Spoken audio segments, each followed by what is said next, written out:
Hey coaches, Coach KW here. Good to see you all again. This is the third video in my 9v9 specific series, and today it's probably the most asked for one, and that's playing out of the back. Playing out of the back is a huge thing for me. If you haven't seen my 7v7 series, practically half of it is basically talking about playing out of the back because it's so important, especially to learn at 7v7. Mistakes are made, but it's those mistakes that make them better so that they're ready for the moment at 9v9 that they play out of the back. So if you haven't watched those, please go back and take a look at some of those because it will give you some ideas also in the 9v9 space. And while I'm at it, I don't do this often. It's not in my nature. But if you could, the channel has gained some fantastic growth recently. Some fantastic folks I've started to interact with. Believe it or not, on Reddit, the Soccer Coaches Resources subreddit has been fantastic. A shout out to all of you who found my channel from there.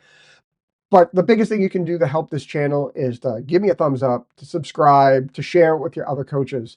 About 2/3 of you watch my videos and not subscribed. Why is that? It's not that hard. If you're getting some value, please hit the button. It'll help other coaches find this info. And as we're getting closer to that 1,000 subscriber mark, it'll unlock some features on YouTube that might make it easier for me to do even more things on this channel. So I appreciate your effort and time.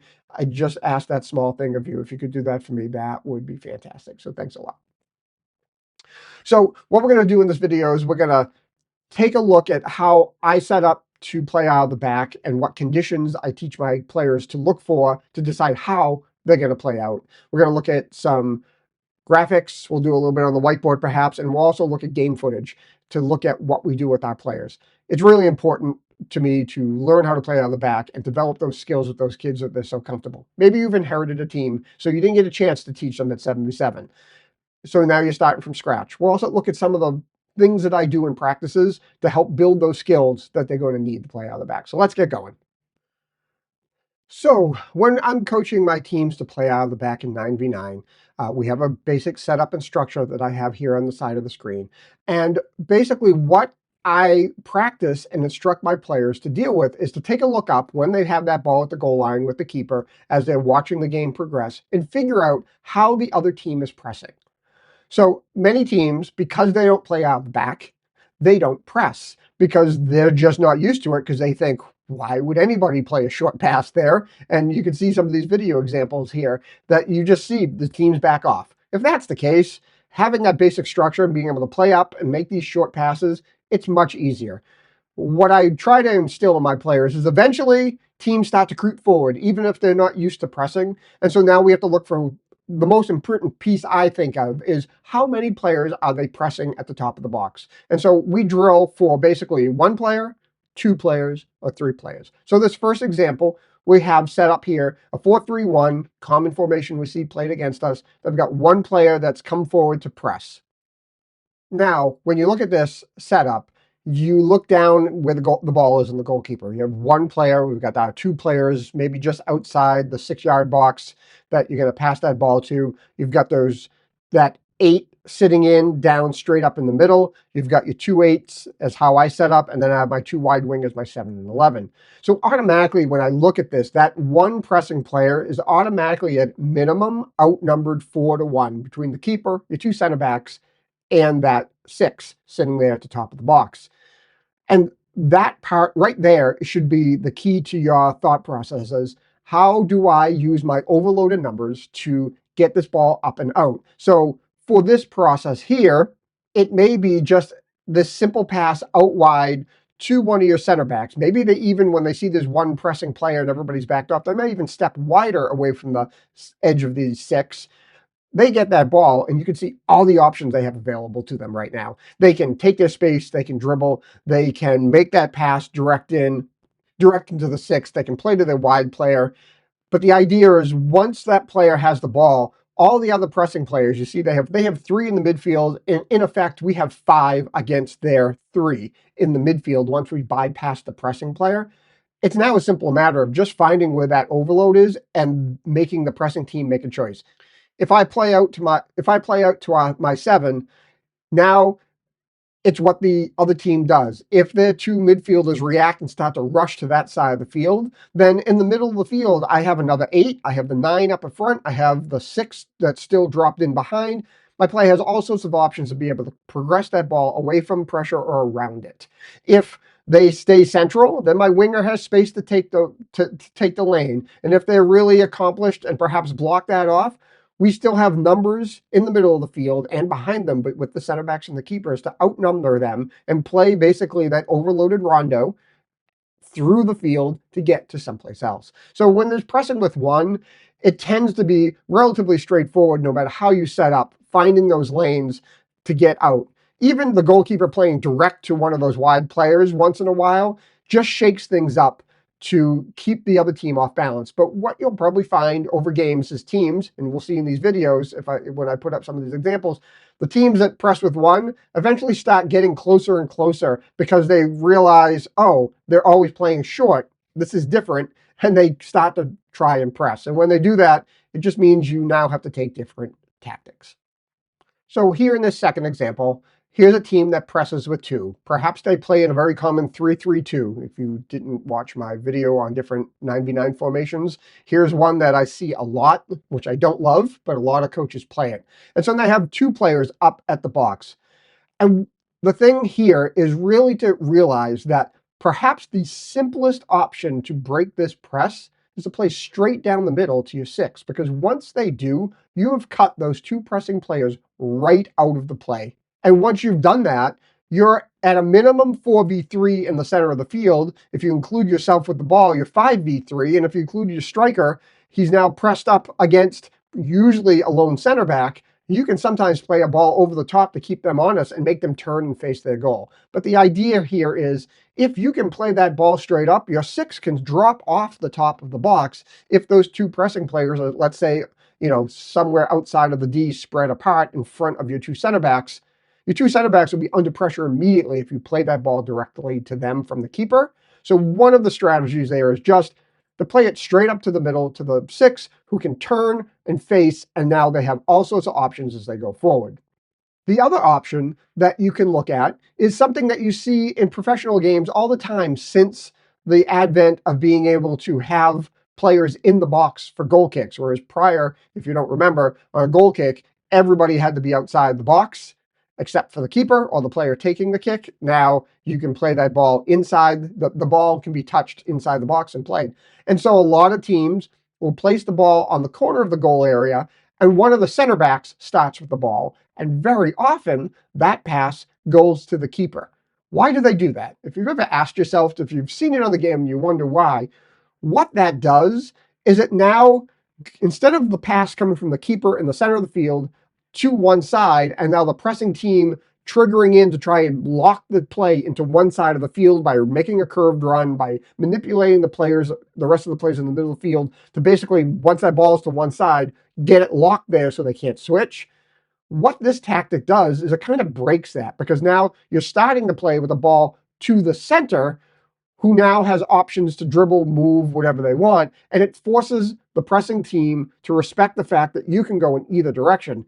At our level, at 9v9, a lot of times what it does is it pulls the pressure into the middle, relieving pressure from the wide areas. If you have 2 pressures on the ball, you can see here in the graphic, they're basically 16 yards or less away from your 2 center backs. So if you play that ball from a goalkeeper to the center back, that pressure is coming straight upon them in perhaps the shortest window they could possibly have. That makes it very difficult for them. Now, you can counter that by pushing your center backs further and further wider. And if the pressing team does that, it gives you an even easier window to play straight up the middle. But you can't be afraid of playing up the middle. But by playing from your center back to your keeper, it makes the pressing team respect the fact that that keeper can now go in any direction. They can even dribble the ball if they want to, but it usually pulls the pressure into the middle of the field, which then relieves the pressure on the outside. So you play that ball into the keeper, your center backs start to spread out, your wingers maybe drop down, and now as the pressure comes towards the keeper, because those kids are just coming straight at him, he just plays the ball simply out wide. Maybe your center back takes a step or 2 forward and leaves them in his wake or her wake behind them. And now you've bypassed 2 players, and now you have that advantage again. Now you're looking at a midfield where you have 4 to 5 players against their 3, or usually 2 if you count the center and one side of the field, and you can move your play forward. Additionally, if we're playing against this hypothetical 3-3-2, when the keeper has the ball, they have lots of options. They can clip a ball in any direction and mix it up. So if your wide players come down to check into the ball and they're not tracked, playing that quick ball out wide just bypasses, again, those center 2 players, and now they are 1v1, and with support around them are usually 3v1 or 4v2, sometimes even 5v2, going up one side of the field. So having the ability to mix it up and to use that short option to be able to go from the edge of the 6-yard box to the keeper on the initial pass just mixes up the event enough that it causes indecision from the pressing team. They're not quite sure where to go once you've executed this a few times, and it should make your life easier as the game progresses. Lastly, you may have a team that really does a good job at being restrained in their pressing, and they try to go man for man or girl for girl. When that center back has the ball, it's important to know that your 6 can come down into the box to create a passing angle and triangle there between the 2 pressing players. It's usually very effective because it's a very short, quick pass. They're able to turn and go out. So if that center back doesn't have the options that you see here to be able to play out wide and they're passing to the middle 8 is blocked off, the 6 dropping into the box to create a shorter passing angle there is a very effective option. They usually can pick that ball up. And again, once they're beyond the pressure's coming from behind. If they get fouled from behind, it's an easy call for the ref. But most of the times, they're able to take a touch out of their feet, take a few steps into the midfield, and their whole world opens up. Now we've got a team that's pressing with 3. Maybe you're playing against a 3-2-3, or maybe you've been playing out of the back. They started with 1 or 2 players, and now the team is starting to creep up because you keep doing it to them, and now they just think, oh, I can keep throwing players forward.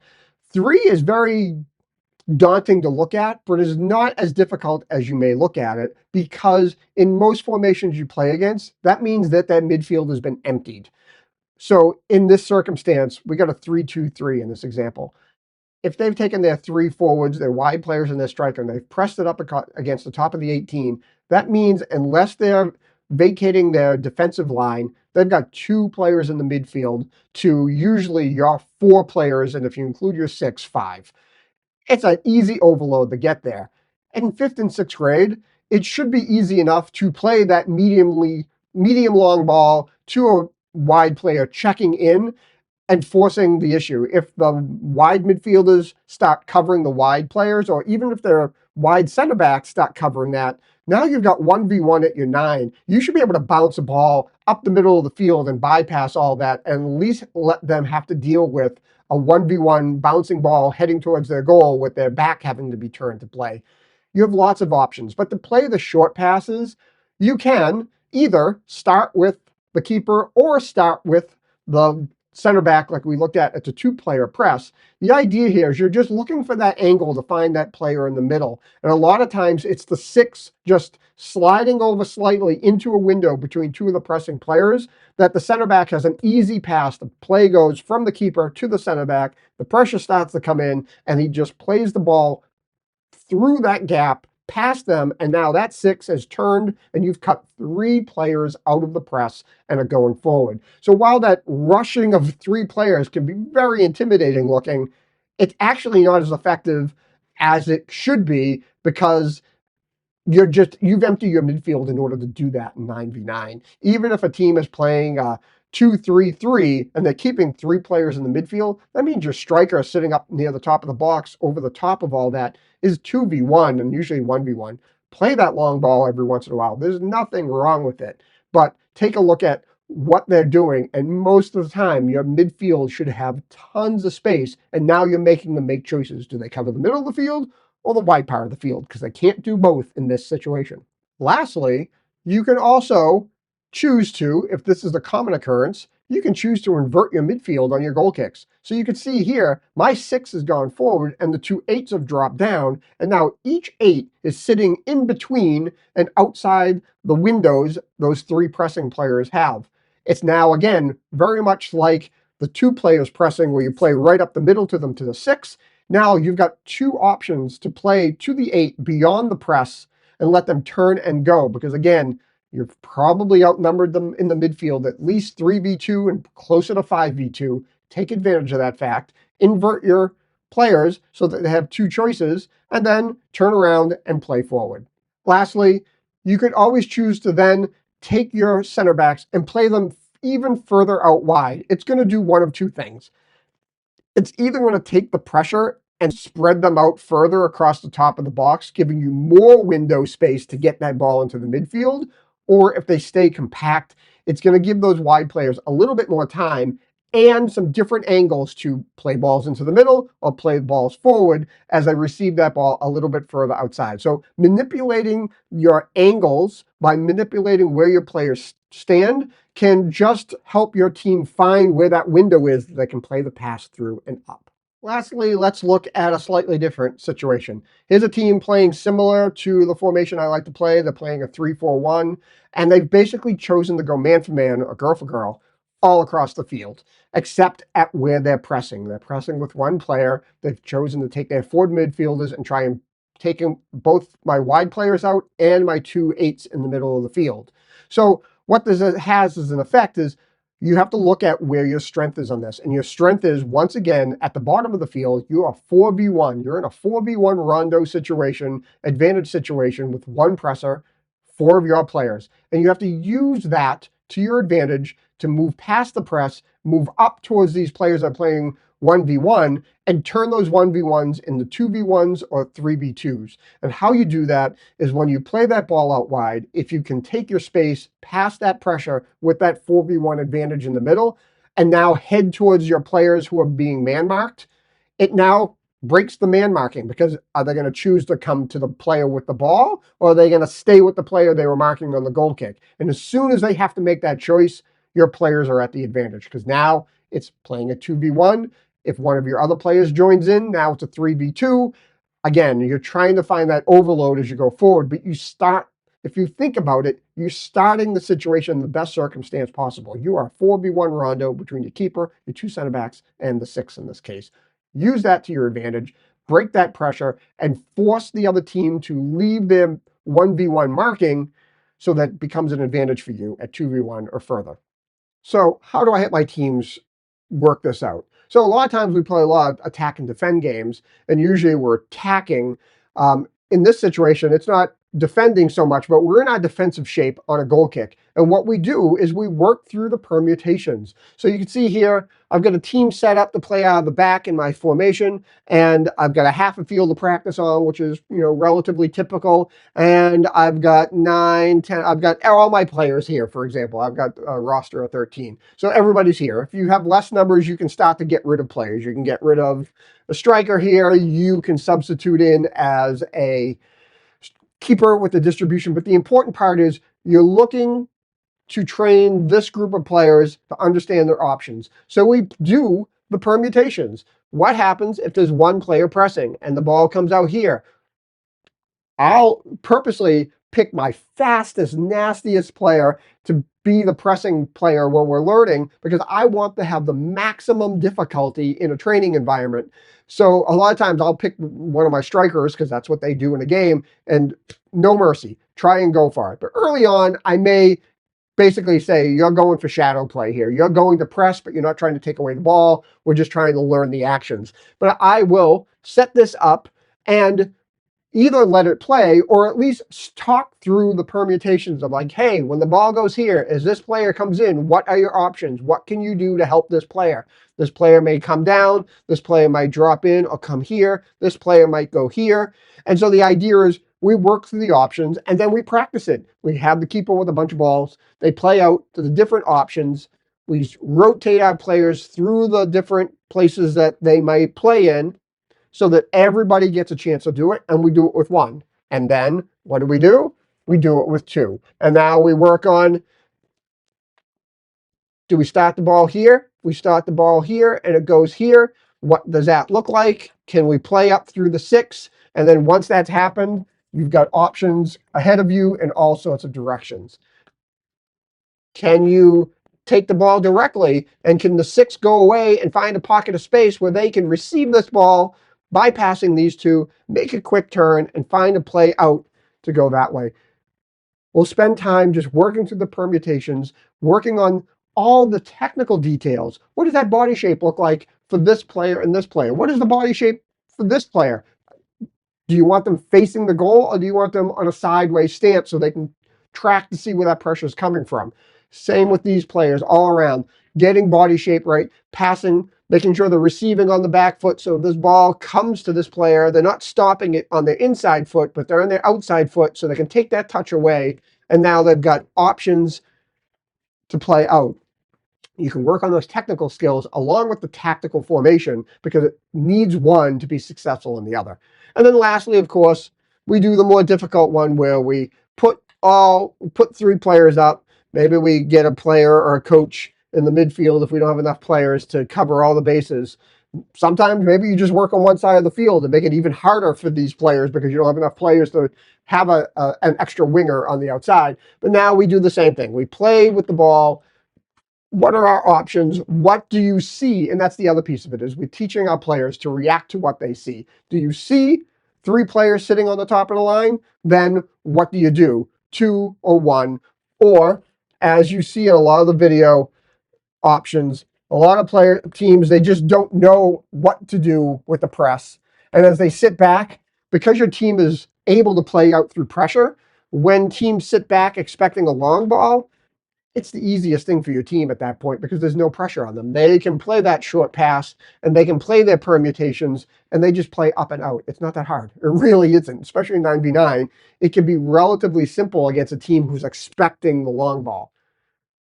Does that mean never play the long ball? No, it doesn't. You need to mix things up. But I'm still going to say it's probably 70-30, 80-20, maybe even 90-10 in terms of percentages. Because a long ball with these kids at this age, they can't head the ball. It's still difficult to control some of those bouncing balls on some of the types of fields we play on, which are not great. Or even turf isn't great either because the ball bounces way too much.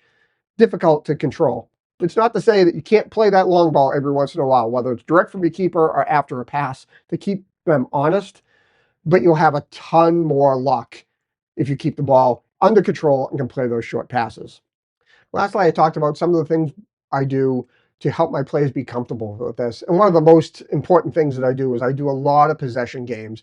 And most possession games look similar to what I have going on in the penalty area. Now, I'll beg you, coaches, do not practice in the penalty area. It's the area that gets the most wear and tear. It's just convenient for me to do this on the board because there are lines.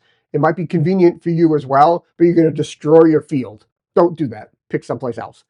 However, usually it's some sort of mixed team in the middle. So it's 3v3 in the middle. And in this case, I have 2 neutrals on the outside. And literally the idea is the ball gets tossed in and the blue players are trying to play from one end to the other, back and forth, and keep it under control. If they lose possession and the green gets it, they now take over and start going. And it's nonstop.